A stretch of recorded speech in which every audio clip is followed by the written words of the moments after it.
Couch Devotionals with Pastor Scott. Good morning and welcome to another Couch Devotionals with Pastor Scott. Today we are looking at Exodus chapter 21 verses 12 through 27. That's the end of the chapter? Yeah, 27. And we're also going to be looking at a passage from Deuteronomy as well. And the topic for today is contradictions, because the Bible is full of contradictions.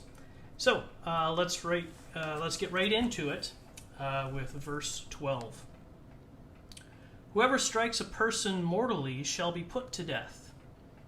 If that was not premeditated, but came about by an act of God, then I will appoint for you a place which the killer may flee.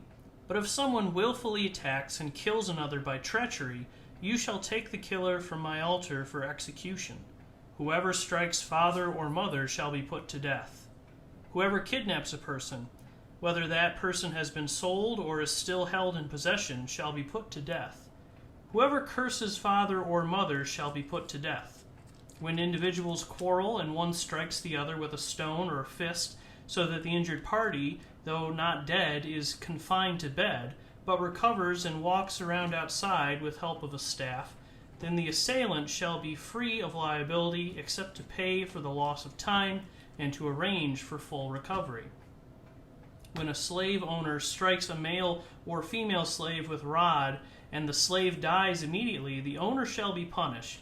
But if the slave survives a day or two, there is no punishment, for the slave is the owner's property. When people who are fighting injure a pregnant woman so that there is a miscarriage, and yet no further harm follows, the one responsible shall be fined for what the woman's husband demands, paying as much as the judge determined. If any harm follows, you shall give life for life, eye for eye, tooth for tooth, hand for hand, foot for foot, burn for burn, wound for wound, stripe for stripe.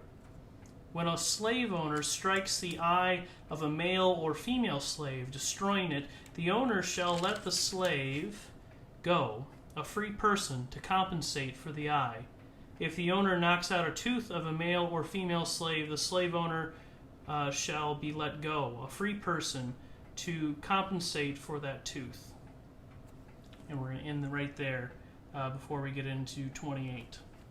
I'm also going to read a section from Deuteronomy. This is chapter 7, and I'm just going to read the first couple verses and listen for some contradictions here.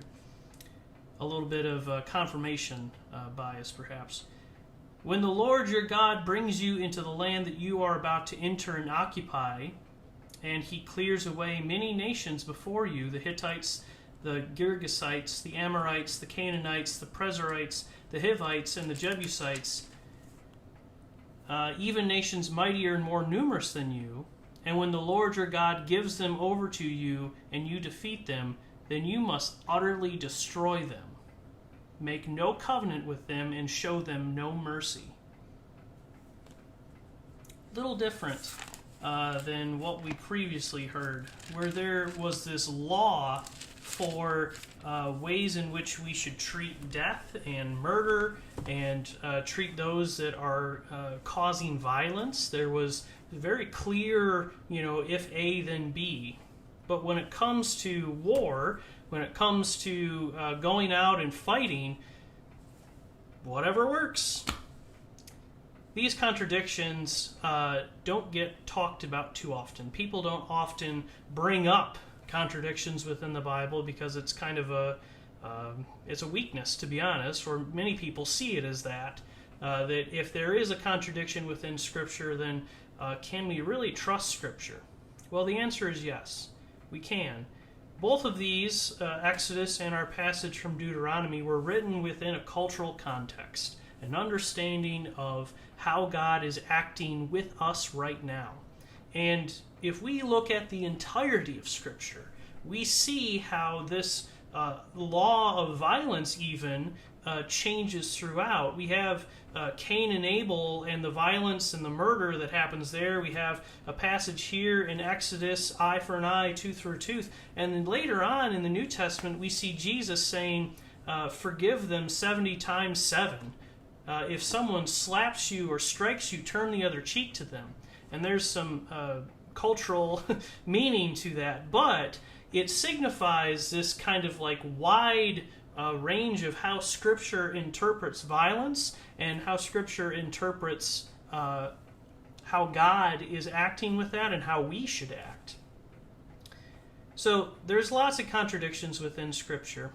It doesn't mean that it's flawed.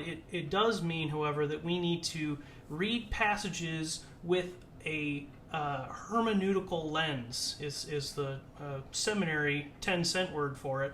Basically, it's reading with a pair of eyeglasses so that you can see the culture of the time and you can see the intention of the passage, right? If we would just compare our verse from Exodus right against our verse from Deuteronomy, we see very clear contradictions, but if we put on our lenses, our hermeneutical understanding of it, we see how God is working in Deuteronomy to give Israel this promised land, and the people at the time, they're thinking that God is going to do this through warfare, that God is active and fighting with them, alongside them, to defeat all these evil people, even though we don't know for sure that they are evil.